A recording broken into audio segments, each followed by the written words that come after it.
Mr. Sergey Lavrov, Foreign Minister of the Russian Federation, welcome to Al-Arabiya and Al-Hadath. Thank you. I would like to start with the question of security that many say is at the heart of this conflict. What kind of binding guarantees Russia would accept for its own security in order to stop the current Russian special military operations in the Ukraine? And in return, what guarantees should the Ukrainians have for their own security, independence, and freedom? We have provided many proposals. During all these years, we have been initiating draft treaties, draft agreements with NATO, with countries of Organization of Security and Cooperation in Europe. And lately, in December last year, we proposed another initiative to the United States and to NATO to conclude treaties with both of them on security guarantees to all countries in the Euro-Atlantic space without joining any military alliance. Every time we initiated these steps, they were basically rejected with more or less polite behavior. In 2009, we proposed European Security Treaty, which NATO refused to consider. And the treaty actually was about codifying something to which all OSCE countries subscribed at the top level. The presidents and heads of governments signed in Istanbul in 1999 and then in 2010 in Astana, special declarations committing themselves to indivisible and equal security, stating that yes, each country has the right to choose its alliances, but at the same time, no country can strengthen its security at the expense of the security of other country, and that no single organization in Europe can pretend to be predominant player in this geopolitical space. We just suggested that those political commitments solemnly adopted at the top level, at the highest level, at the summits, to be codified and to be made legally binding. In 2009, this was the first attempt. NATO told us that there would be no legally binding security guarantees outside NATO, which means that what they signed up in OSCE, their presidents, their prime ministers, that this was just lip service. We tried again later, and I said there were several attempts, and the last one took place in December last year when we once again proposed to stop the tension, to stop building tension, increasing tension and confrontation during all these years when NATO, in spite of its promises of its leaders, was moving closer and closer to the Russian border. And they were telling us, don't be afraid, we're a defensive alliance, and we will pose no threat to your security.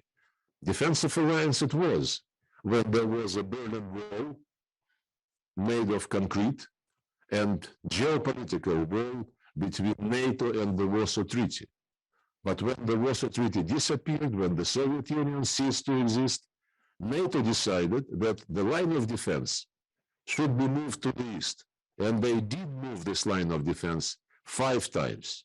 Now listen what Stoltenberg was saying last year already, that NATO has a global responsibility for security, especially in Indo-Pacific region.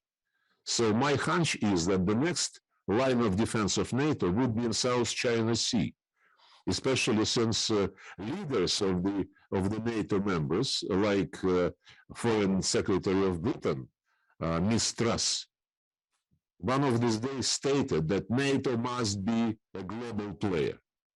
So we can listen for so many times about the defensive nature of this alliance, but this is a lie.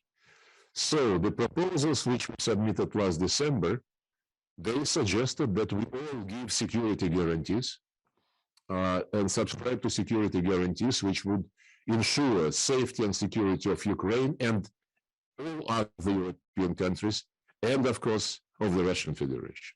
They were made available, they are public, so you can see that this was an honest proposal which was rejected because NATO did not want to sacrifice what they call the policy of open doors, the open doors policy. While such principle does not exist in the Washington Treaty, the Washington Treaty says that all NATO members, by consensus, might and might not invite any country to join, provided this country will satisfy NATO criteria and, which is even more important, will add to NATO security. NATO expansion in the last years, I don't think it was related to this very important criteria. What kind of security was added to NATO by pulling Macedonia and some other countries in Montenegro? So it was all a cover to promote NATO expansionist plans. The latest security guarantees discussion is taking place, if we come back to Ukraine, which was made during all these years an instrument to contain Russia and to deter Russia and to irritate Russia. When for the last years the regimes in Kyiv were canceling everything Russian, the language, education, media, and even day-to-day use of the Russian language was made an administrative offense. When they were codifying legislation, promoting and encouraging Nazist theories and practices, and when they were pumping arms into Ukraine, when they supported the illegal anti-constitutional coup d'etat in February 2014, to which Crimean citizens and the citizens in the east of Ukraine responded by refusing to live under the rule of the people who violated guarantees from European Union, by the way, because the coup happened next morning after a deal was signed between the opposition and the president and guaranteed by the European Union, France, Germany, and Poland. They just staged this bloody coup and basically spat into the face of the European Union. They treated the European Union the same way as Victoria Nuland did when in December 2013 she talked to her ambassador in Kyiv and told him what should be done to the European Union. I cannot say this in this conversation. So when the Ukrainian regime intensified at the end of last year and early this year, shelling of the eastern territories of the country in Donbass, in gross violation of the Minsk agreements, which were signed in February 2015 and endorsed by the Security Council resolution, when they were targeting civilians and civilian infrastructure, schools, hospitals, kindergartens, we didn't have any other choice. All these years, we were hoping that the West will insist on Kyiv's implementation of the Minsk agreements. The West proved that it was not at all interested in peaceful resolution of this crisis on the basis of the Minsk agreements, which provided special status to these territories. But what the West needed is to support blindly anything which Kyiv regime is doing if it is aimed against the Russian interest. This was and this still is the purpose of our Western friends. So when in February this year, when the two republics once again appealed for us to recognize them, we didn't have any other choice. So we did recognize them. We started at the request the operation of our military contingent to protect them, to protect the lives of the civilians, and to make sure that there is no threat to their lives, to their security, and to the security of Russian Federation emanating from Ukrainian territory. And we do participate in negotiations. When President Zelensky offered, soon after the special operation began, when he offered to start negotiations, we agreed immediately, and we, I think, have been negotiating in very good faith, unlike the Ukrainian negotiators who changed their position every time. From one day to another day, they can be saying diametrically opposed things. But the guarantees which are being discussed, they actually are contained in the drafts which were prepared by the Russian Federation, taking into account the position of Ukrainians. And had they been honest negotiators, had they been faithful to what they agree on a step-by-step basis, we could have moved quite considerably in those negotiations, and the Ukraine would basically be given guarantees from a group of countries, which it originally identified as P5, plus Germany, Turkey, maybe somebody else, and we don't have anything against it. The main thing is to understand how consistent they are, especially as regards the territory on which these guarantees would be applied. You can understand that we cannot accept guarantees to cover Crimea, for example, and to cover the east of Ukraine, which we recognized as independent republics.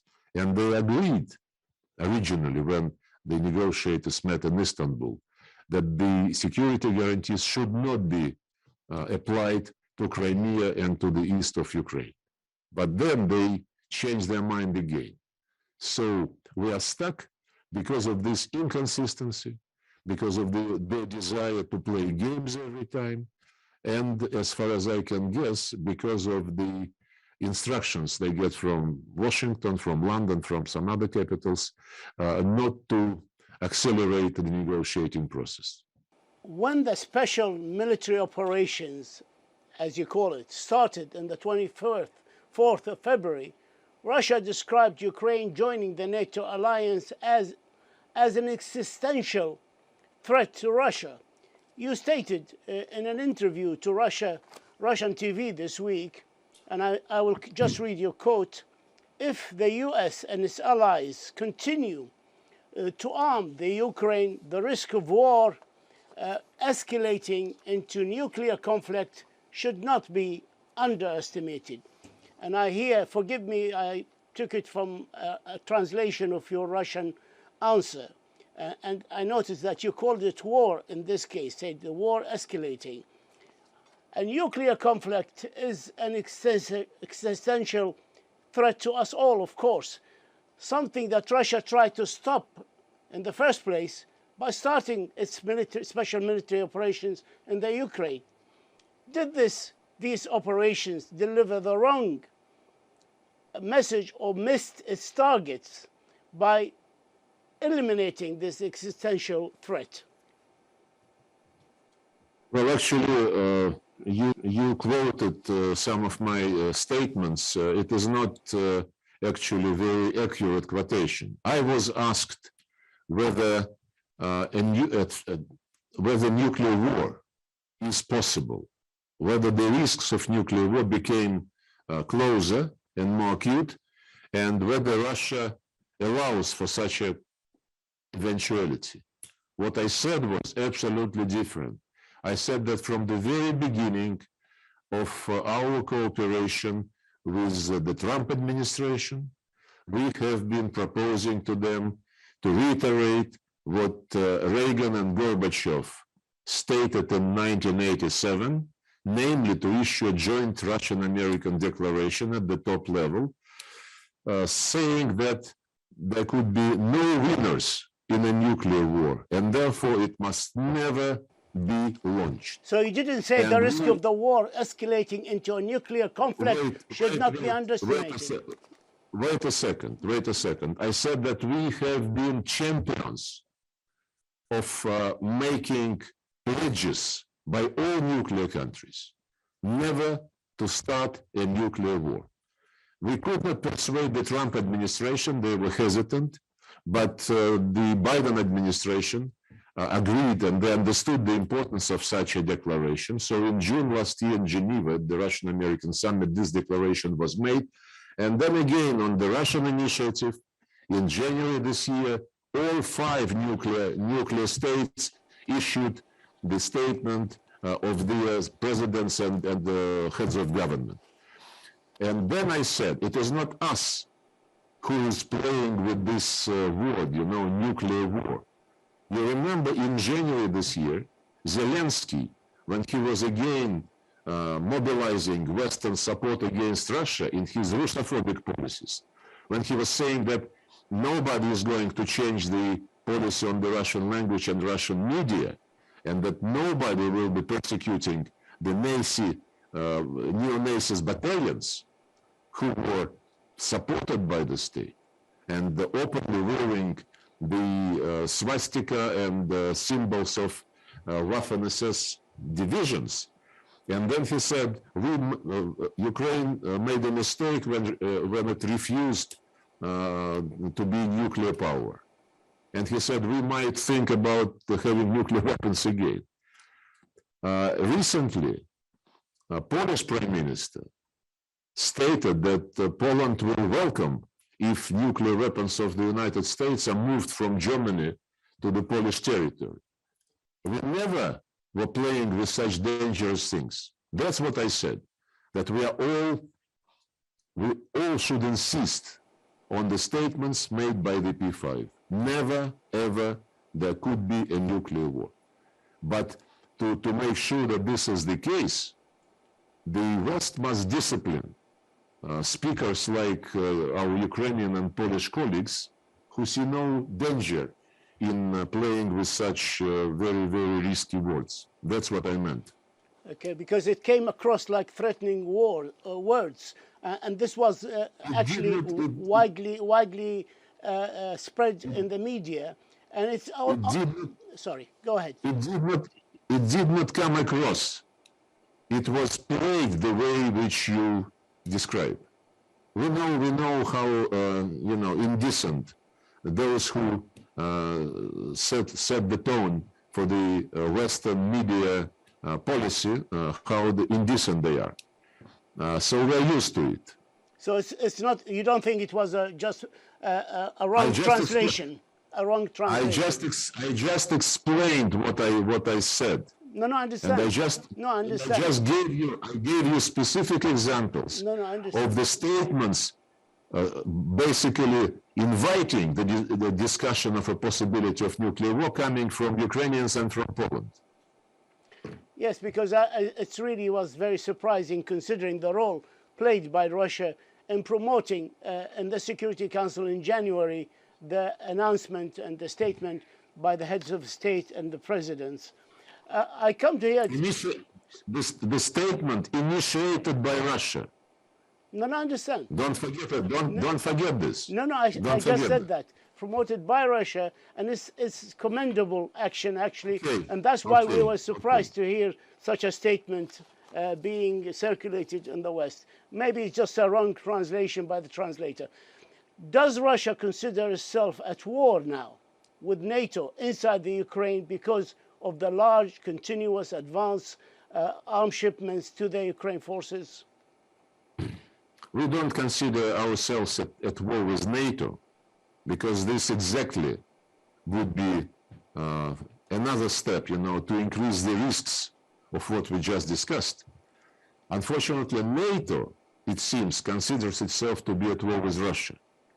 NATO and European Union leaders, many of them, in England, in the United States, Poland, France, Germany, and of course, European Union chief diplomat Josep Borrell, they bluntly, publicly, and persistently say Putin must fail, Russia must be defeated, when you use this terminology, I believe you think that you are at war with the person whom you want to be defeated. Yes, they're supplying arms to Ukraine. We know the routes which are used for these purposes, and as soon as these weapons are reaching Ukrainian territory, they are fair game for our special operation.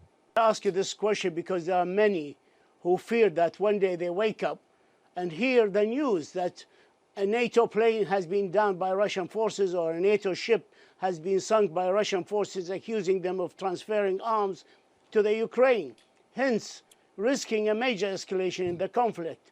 As I said, any weapon, any arms shipment on Ukrainian territory is legitimate target, because these weapons would be given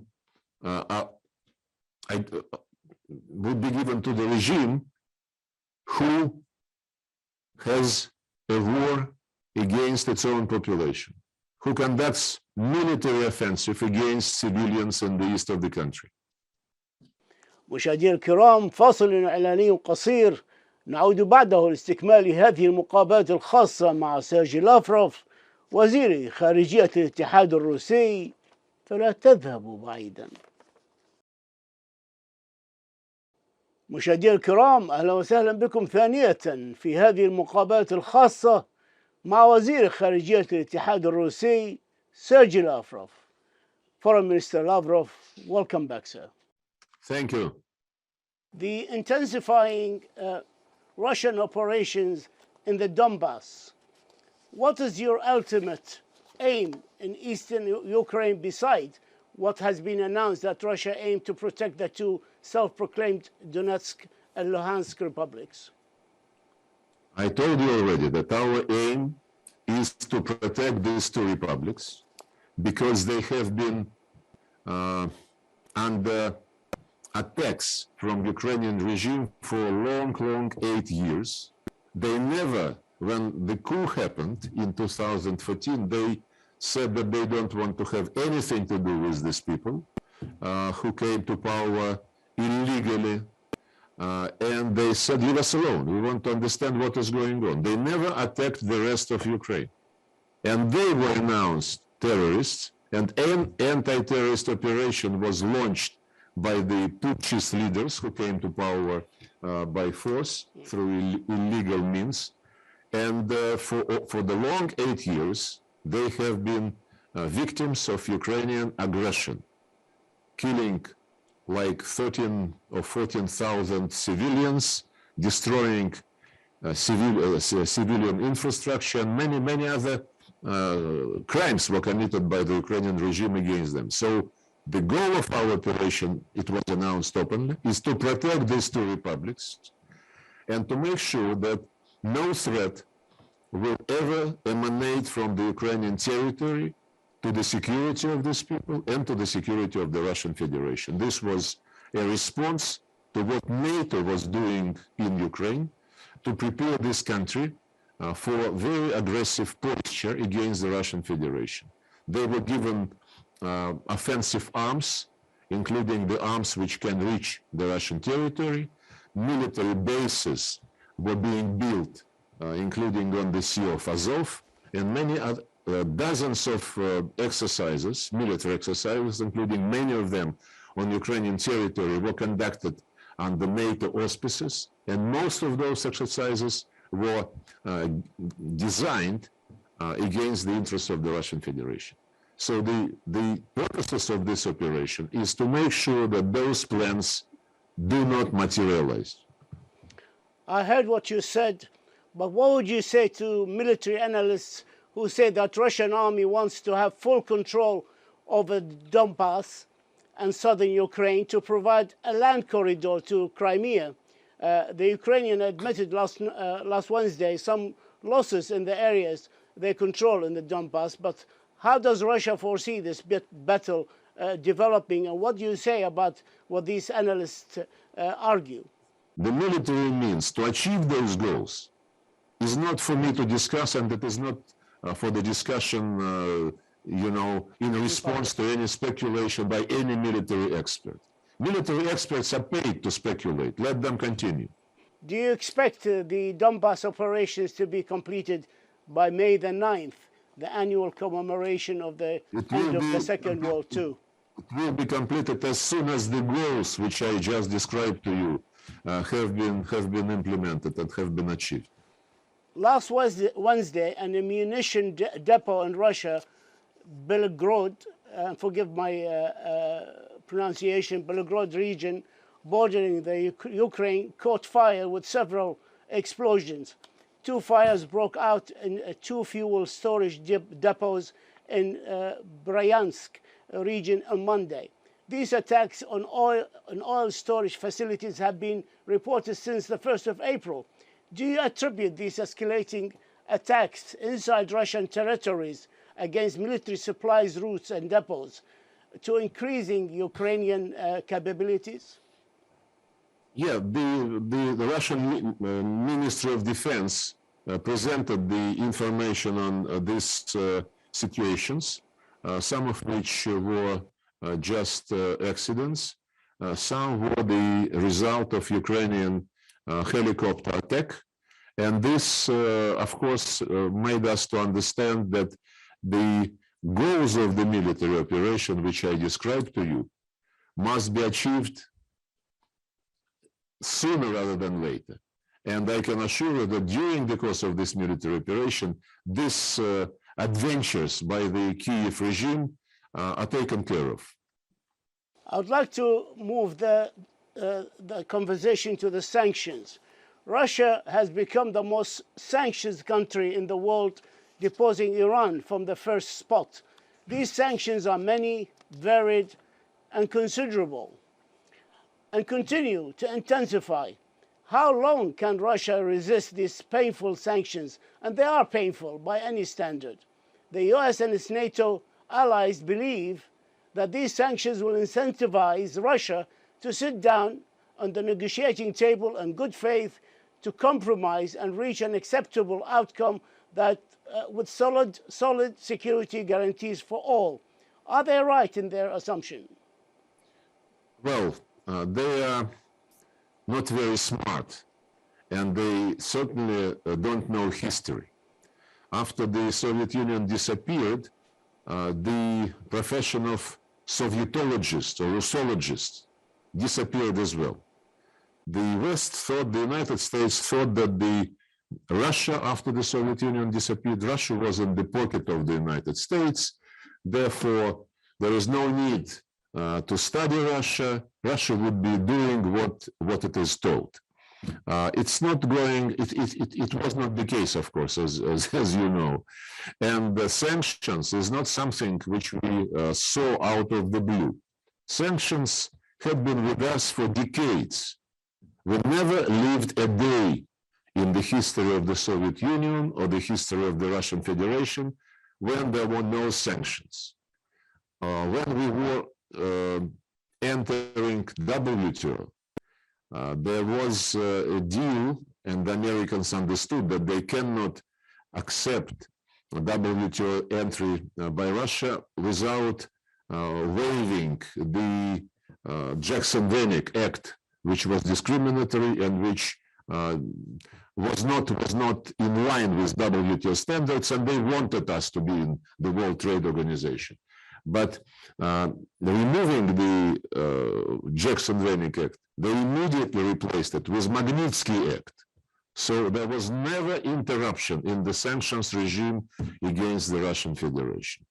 And after Crimeans refused to remain in a ultra-radical Ukraine under the rule of the Nazi regime, they, as you know, adopted more and more sanctions, and these sanctions never stopped. They were increasing them every 6 or 12 months. So to believe that this latest outrage and the wave of sanctions, which eventually showed the real face of the West, which, as far as I now understand, has always been Russophobic. to believe that this latest wave of sanctions is going to make Russia cry uncle and to beg, for being pardoned. Those planners are lousy, and of course they they don't know anything about foreign policy of Russia, and they don't know anything about how to deal with Russia. We will conclude, and we concluded already, one basic thing. We cannot rely on the West in anything, especially in the areas of life, economy, technology, food, other day-to-day requirements, which are of strategic nature. We will never say that we will not have any relations with anybody. If people understand that they were hugely mistaken and that they were hugely wrong, we can foresee that there might be some resumption of relations down the road. But in any case, we must be self-sufficient in those sectors, as I said, which are key to the existence and to the life of the Russian Federation. And I can assure you that the fact that the Americans and others are running all over the world, all over the globe, threatening people, telling them to join sanctions, to vote against Russia. Look, I think it's not dignified for any self-respectful country. It's like they tell you, what they mentioned recently, Deputy Secretary of State Wendy Sherman. She said when India was discussed, and India was given some attention in the context of what is going on in Ukraine and around it, she said we must help India to understand what is good for its security. How do you like this? It's not to some island, small country. It's said to India. The same is publicly said to China. China must play the rules. Somebody in the UK, I think the foreign secretary said, China must respect the rules, otherwise it would be punished. Publicly, without even blushing, So the nature of this colonial attitude is absolutely unacceptable. And these people, tell us that this is the fight between democracies and autocracies. What kind of democracies are they if they don't give a damn about democracy in international relations? They just say that you must obey to us. They are not even autocrats, they are dictators, and they threaten punishment to the people, to the countries who would not join their policies. It's a shame. It's a shame, and it's a shame for the Western civilization if it takes the shape of such action. The Ukraine conflict effect on world food security. The conflict has a very negative effect on food security in many countries, especially in my region and also many countries around the world. And those with small economies. How do you view the negative effect that these special operations and military operations in Ukraine has developed? Even you have been brainwashed, I understand. The food crisis started not this year, not 2 months ago. The food crisis started several years ago for several reasons, including coronavirus infection, but also including miscalculation of Western countries. They were too much concerned with directing food supply chains in their direction. And of course, the current situation aggravated the problem, but not because Russia eventually didn't have any other choice but to defend itself and its allies from Ukrainian regime, but because the sanctions which the West announced, they broke all supply chains in most cases. For example, dozens of foreign vessels are kept in the Black Sea and Azov Sea ports of Ukraine because they are under sanctions. We are ready to let them go. Ukrainian government is not cooperating. They mine the waters, as you know, and there are mines all over the place. But we are ready to clear the mines and let the ships go. Some of them are with food, as far as I understand. But the sanctions, this is about Ukrainian lack of cooperation on letting foreign ships to leave their ports. But the sanctions prohibited Russian ships to go anywhere, prohibited any logistical infrastructure use by the Russian companies. So if they want to see the real reason of this food crisis, they have to look in the mirror. Actually, when Antonio Guterres was here a few days ago, I raised the issue with him because he published a report about food, energy, and financial crisis. And I told him that it was a shame that he never mentioned sanctions as the key reason for interruption of food supply chains. And you know what he told me? I hope he's not going to be angry with me. I'm not revealing a secret. He said, yes, it was not mentioned in the report, but at a press conference when I was presenting this report, I was asked about it, and I said that, of course, sanctions also played a role. Judge for yourself. I understand, and I agree with you. The situation was bad before the war, but the war or the special military operations certainly did not help either. I'd like to move to the conflict effect on the world energy markets.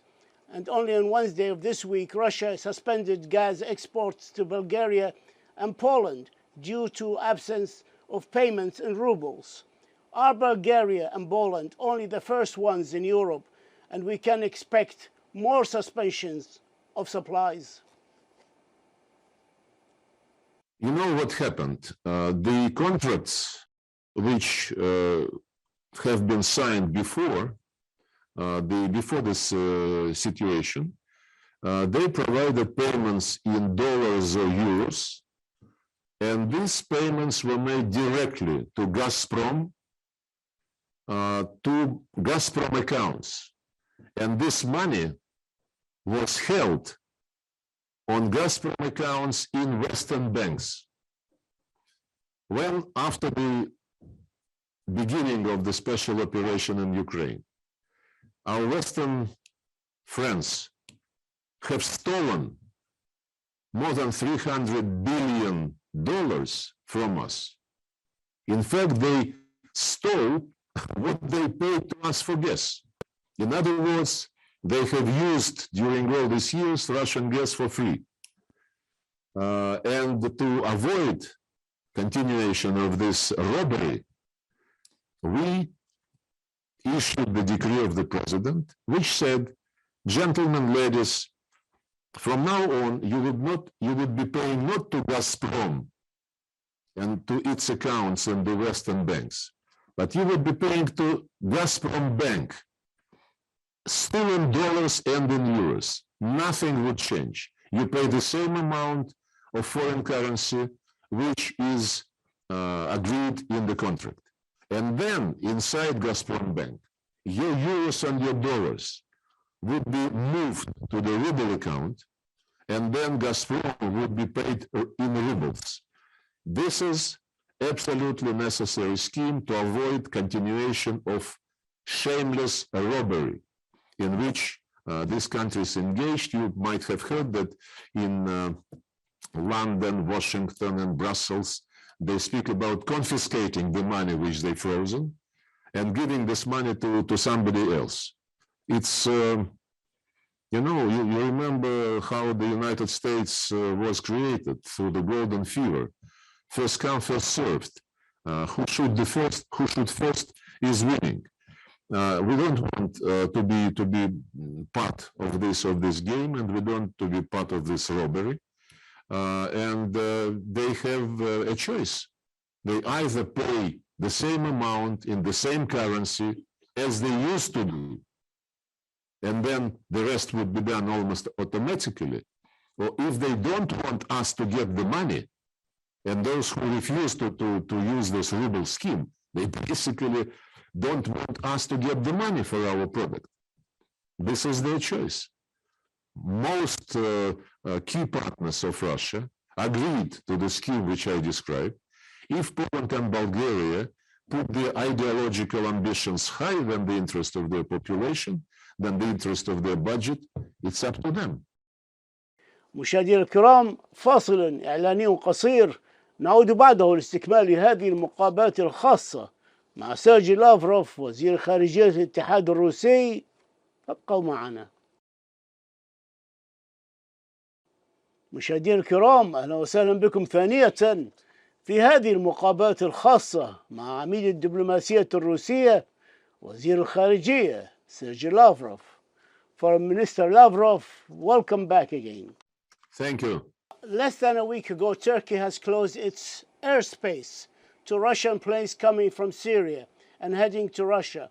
Some analysts again argue that this is because Russia are transferring Syrian mercenaries to fight in the Ukraine. Is Russia using mercenaries, Syrian or otherwise, in the war? Never, ever we use mercenaries. And I can assure you that people in Syria are busy with their own business. So why did Turkey close their airspace to Russian planes? We cooperate with Turkey on many things, and I can assure you that we understand each other on each and every issue which we discuss, because for a change, you know, Turkey and Russia are partners who respect each other's interests and who never impose anything on another partner. So they gave you an explanation. They gave explanation. I can assure you that we know how to promote the tasks being resolved in the Syrian Arab Republic. I would like to move to the alleged use of biological and chemical activities in Ukraine. The Russian mission here at the United Nations and its ambassador Vasily Nepensia have been active promoting allegations inside and outside the Security Council that the Pentagon has funded a number of biological and chemical labs, not only in the Ukraine but in other countries, including some countries in the Middle East, in my region. And according to the Chinese Foreign Minister spokesman, the US has 336 labs in 30 countries. How do you see this file unfolding? And it is noteworthy that the US Permanent Representative to the United Nations, Ambassador Linda Thomas-Greenfield, has vehemently denied these allegations and poured praise on the joint disease research between the Ukraine and the US. A simple answer is they lie. The simple answer is it is not allegation. It is documented, and the documents have been discovered by the Russian military operation participants when they entered the respective territories of Ukraine. It is also not just the statement by the Chinese Foreign Ministry that they have dozens of laboratories. They do have about 30 laboratories run by the Pentagon Defense Threat Reduction Agency. And the documents found, the documents discovered and made available in the United Nations, they prove beyond any reasonable doubt that what they have been doing in Ukraine in those Pentagon military biological laboratories was against the Convention on Prohibition of Biological and Toxin Weapons, beyond any doubt. And it is not by incident that the political scientists in the United States, experts, are now trying to have a discussion to understand what exactly the Americans were doing in Ukraine and in other parts of the world, because they have, if you take the global spread, it's hundreds of military biological laboratories. And it is not by chance that Victoria Nuland, when she was testifying in Congress, she said, we did everything not to allow these pathogens to get into the hands of the Russian Federation. She basically confessed that what they were doing was not peaceful. And they create these laboratories around the Russian Federation, around China. They even have been, we have information that they have been trying to pull Mongolia in this game. And with all our neighbors, we negotiate memoranda or agreements with several countries. We signed this already on cooperation in biological security, making pledges that Russian biological security, biological scientific sites, and their biological scientific science would be transparent and would be subject to mutual exchange of visits. By the way, this activities of the United States, which most probably are direct violation of the convention, is an explanation why the Americans single-handedly have been blocking our proposal, supported by basically all others, to create a verification mechanism in the context of the Biological Weapons Convention. Since 2001, we have been trying to get this through, and the Americans block it.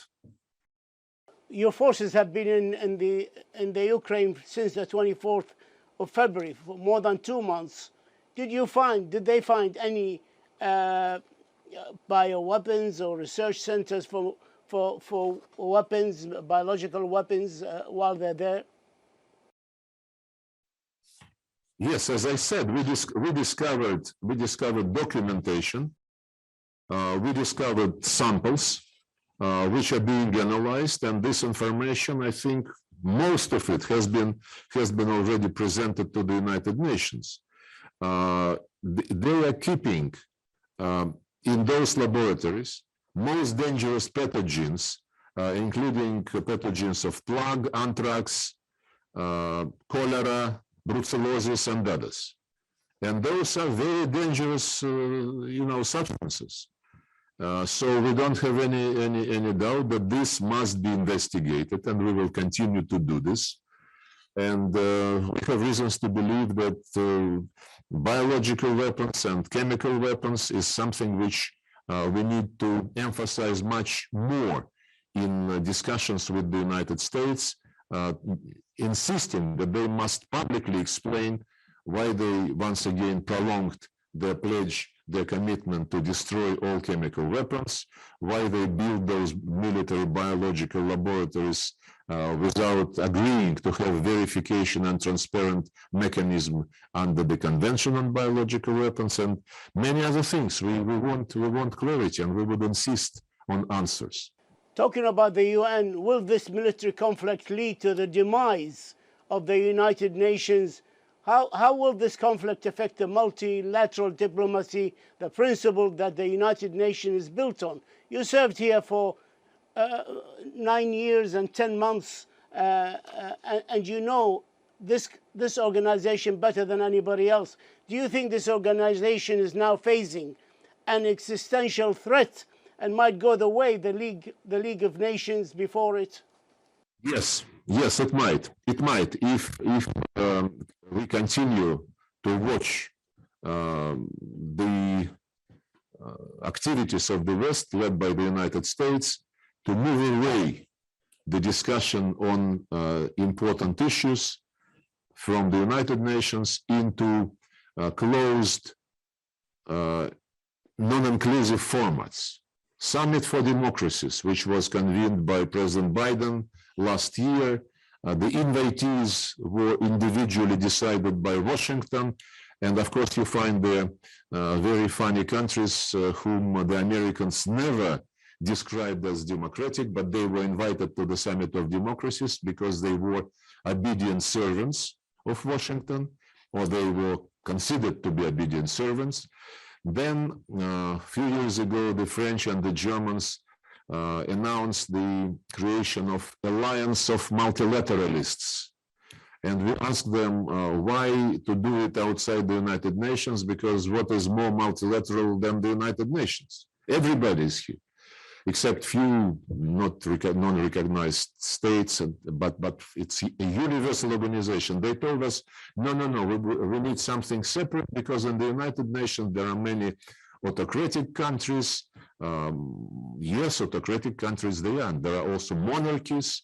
And we explained to them this is the pluralistic picture of the world community. And if you want to be multilateral, then you cannot avoid including everybody.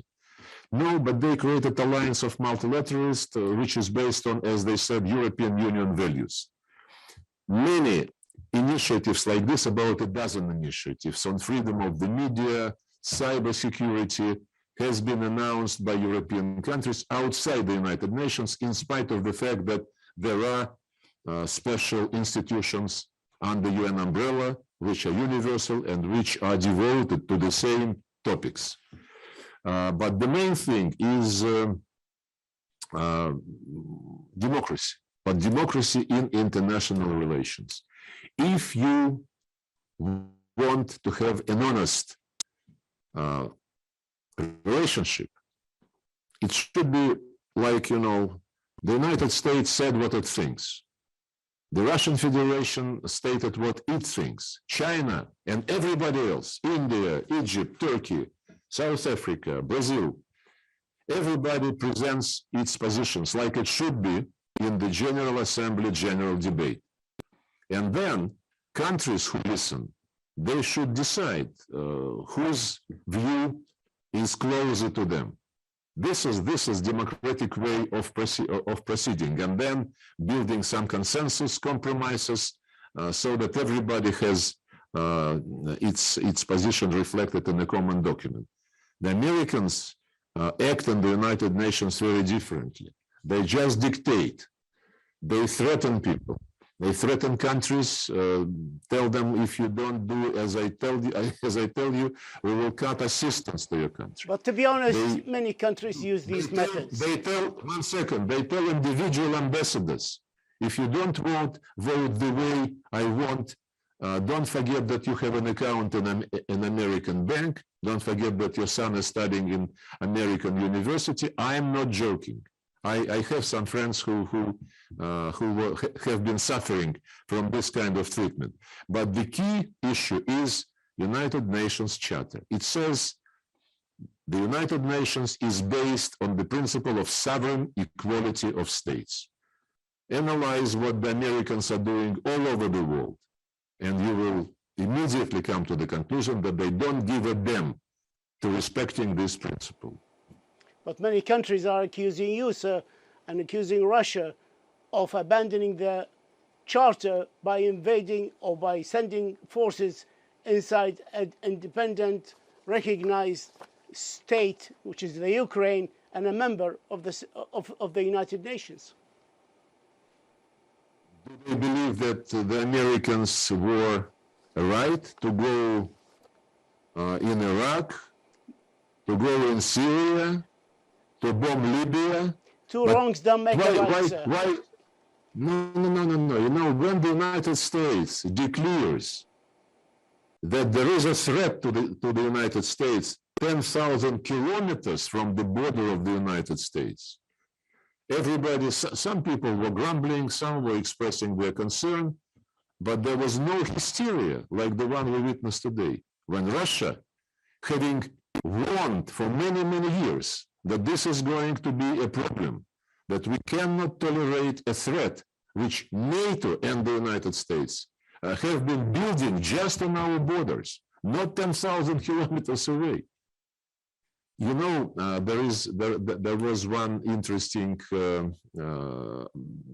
message I saw in Telegram from the Middle East, by the way. They say if you cannot sleep because of Russia-Ukrainian conflict, there are some advices to calm you down. First, imagine that this is happening in Africa.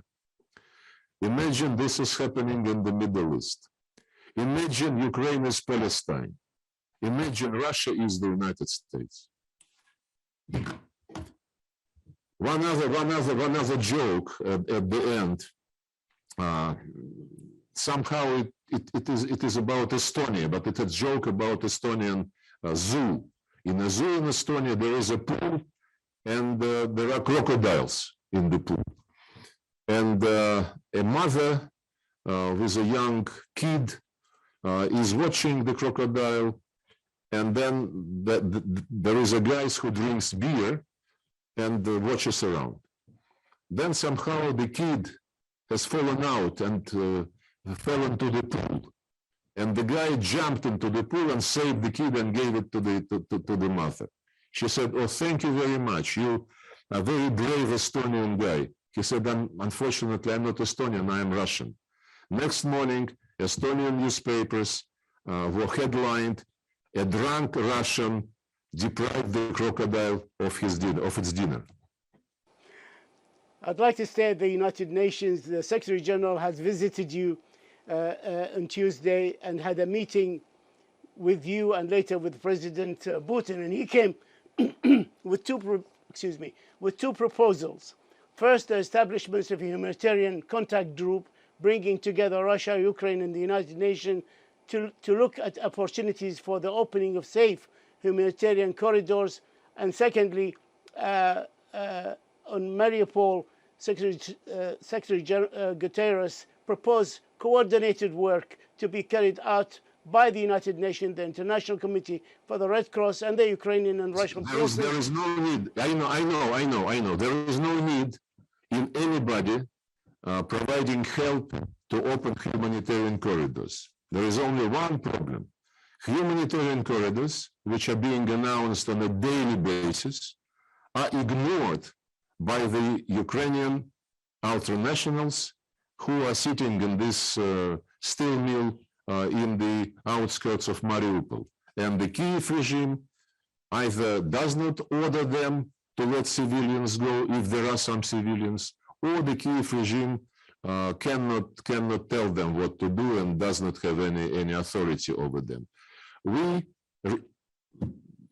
appreciated the interest of the Secretary General to be helpful, and we agreed that his people, he has his representatives for a couple of months already in Russia. They work with the Ministry of Defense to coordinate the delivery of humanitarian convoys. And these people have been explained yesterday and today what is the mechanism for them to monitor how the humanitarian corridors are announced and how the humanitarian corridors offers are responded to by the people who keep, if there are civilians, then civilians are being kept as a human shield. Moldova, do they have anything to worry about from special military operations from Russia? They should worry about their own future because they're being pulled into NATO, and I don't think this would add security to Moldova. The goals of the Russian operation in Ukraine have been announced.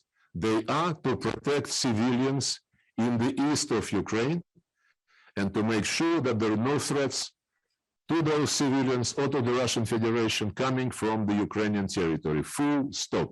After the guns have been silenced one day, and hopefully soon, after all the destructions, killing, displacement of people inside and outside the Ukraine, after all the accusations, counter-accusations, after the strong rhetorics and allegations from both sides, can the two neighboring Ukraine and Russian peoples restore the trust to live side by side in peace and cooperation as they did in the past?